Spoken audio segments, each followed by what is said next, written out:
नमस्कार दोस्तों, स्वागत है आपका बेसिक ज्ञान में। और आज हम बात करेंगे शेयर मार्केट के बारे में, या आप स्टॉक मार्केट भी कह सकते हैं। दोस्तों बेसिकली आज मैं 3 पॉइंट डिस्कस करने वाला हूँ। फर्स्ट है कि शेयर क्या होता है, सेकंड है शेयर मार्केट क्या होता है एंड कैसे उसमें ट्रेडिंग होती है, थर्ड है कि किन चीज़ों की ज़रूरत है आज के टाइम पे स्टॉक मार्केट में ट्रेडिंग करने के लिए। तो चलिए शुरू करते हैं। So what is share.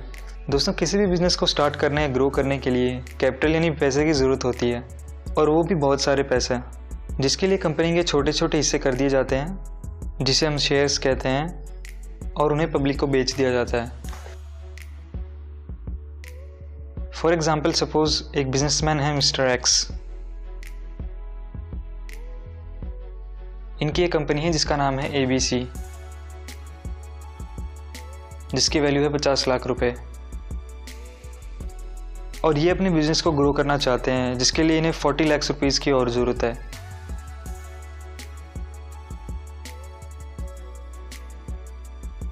और मिस्टर एक्स के पास इतने पैसे नहीं हैं, तो वो अपनी कंपनी के 4 लाख शेयर्स ₹10 पर शेयर्स की फेस वैल्यू के साथ मार्केट में इशू कर देंगे। दोस्तों फेस वैल्यू कंपनी को शेयर इशू करने से पहले डिवाइड करनी पड़ती है, जो जनरली ₹10 पर शेयर होती है।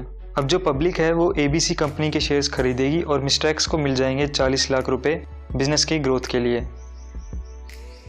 एंड जो शेयर होल्डर्स हैं उन्हें मिल जाएगी कंपनी की हिस्सेदारी।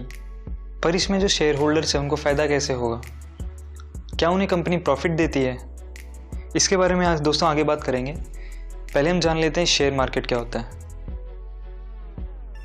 दोस्तों जैसे आपको अगर कुछ परचेज करना होता है तो आप मार्केट में जाते हैं, वैसे ही शेयर्स की बाइंग एंड सेलिंग के लिए भी मार्केट्स होती हैं। दोस्तों पहले के ज़माने में जब कंप्यूटर एंड इंटरनेट इतना यूज़ नहीं किया जाता था, तो जो शेयर्स की बाइंग एंड सेलिंग है वो फिजिकली होती थी, ऑक्शंस वगैरह जो बोली लगती थी शेयर्स की। लेकिन आज के टाइम पे जब इंटरनेट का इतना ज़्यादा यूज़ होने लग गया है, तो ये सारा सिस्टम ऑनलाइन हो गया है। आप घर में बैठ के भी शेयर्स की बाइंग एंड सेलिंग वो कर सकते हैं। तो दोस्तों जो 2 बहुत पॉपुलर मार्केट्स हैं वो हैं NSE national stock exchange and BSE Bombay stock exchange. दोस्तों ये 2 बहुत ही पॉपुलर मार्केट्स हैं जिनके अंदर सबसे ज़्यादा बाइंग एंड सेलिंग्स होती है शेयर्स की। और इसके अलावा भी कई और मार्केट्स हैं, जैसे कोलकाता स्टॉक एक्सचेंज भी है, पर जो सबसे 2 पॉपुलर हैं वो यही हैं NSE एंड BSE। दोस्तों जितनी भी कंपनीज होती है जो अपने शेयर इशू करती है, उनको पहले अपने आप को इन मार्केट्स में रजिस्टर करवाना पड़ता है। दोस्तों NSE में 1700 कंपनीज लिस्टेड हैं और BSE में लगभग 5400 कंपनीज लिस्टेड हैं। दोस्तों NSE के जो रिलेटिव उतार चढ़ाव होते हैं स्टॉक्स के अंदर, उन्हें हम कहते हैं निफ्टी। BSE के अंदर जो उतार चढ़ाव होते हैं शेयर्स के अंदर, उसे हम कहते हैं सेंसेक्स। इसके बारे में आपने सुना भी होगा। दोस्तों सेबी ने कुछ गाइडलाइंस इशू की हुई हैं, उन गाइडलाइंस के आधार पे ही जो इन्वेस्टमेंट है और जो स्टॉक्स एंड शेयर्स की जो ट्रेडिंग है वो इन मार्केट्स में होती है। ओके, तो चलिए दोस्तों देखते हैं कि बेसिकली जो शेयर मार्केट है वो कैसे काम करता है, हाउ शेयर मार्केट वर्क्स।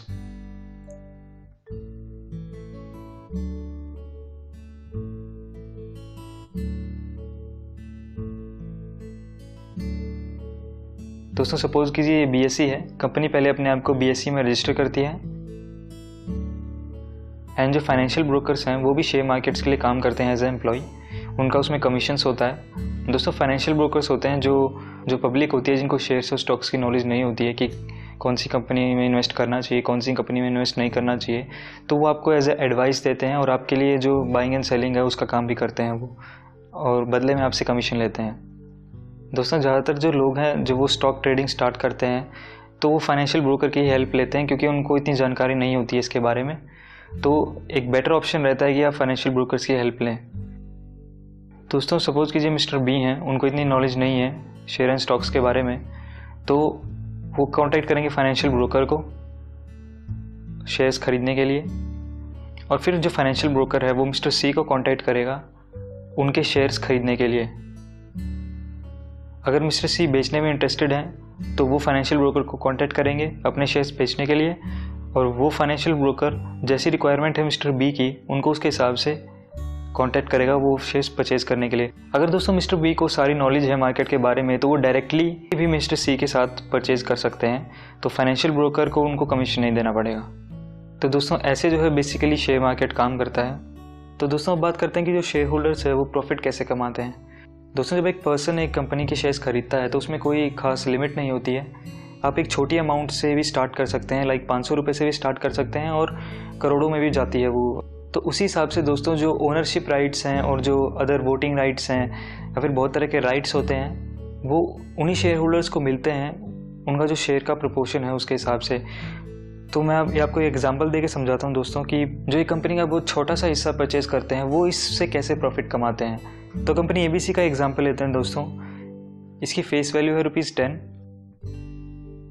इसने इशू किए हैं 4 लाख शेयर्स ₹10 पर शेयर के हिसाब से ₹40 लाख के लिए।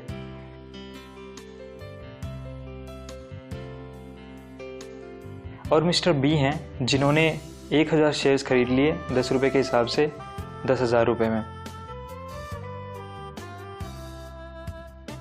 अब सपोज कीजिए कंपनी को अगले 1 महीने में अच्छा प्रॉफिट हुआ, तो क्या वो कंपनी मिस्टर B को उसमें से हिस्सा देगी? जी नहीं।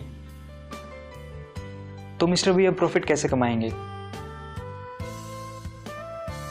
दोस्तों जब कंपनी को प्रॉफिट होता है तो उसकी जो मार्केट वैल्यू है उसकी फेस वैल्यू से बढ़ जाती है। सपोज इसकी फेस वैल्यू थी 10 तो उसकी मार्केट वैल्यू 11 हो जाएगी। तो जहाँ पे मिस्टर B ने उसको 10 रुपये में ख़रीदा था तो अब उसकी मार्केट वैल्यू 11 हो गई है, तो उसको अगर 11 रुपये में बेचना चाहें तो उन्हें 1000 रुपये का प्रॉफिट हो जाएगा। तो इस तरह से दोस्तों बाइंग एंड सेलिंग में प्रॉफिट कमाया जाता है शेयर ट्रेडिंग के अंदर। दोस्तों ये तो होगी शेयर ट्रेडिंग की बात।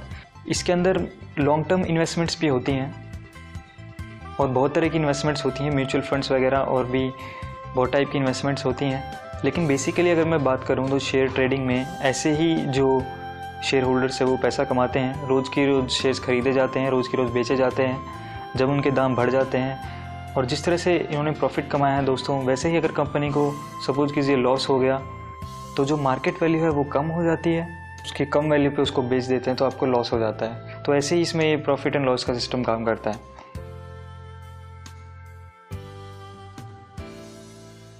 चलिए अब देखते हैं दोस्तों स्टॉक मार्केट में ट्रेडिंग स्टार्ट करने के लिए किन किन चीज़ों की ज़रूरत पड़ती है। दोस्तों इसमें पहले ज़रूरत पड़ती है एक सेविंग बैंक अकाउंट की।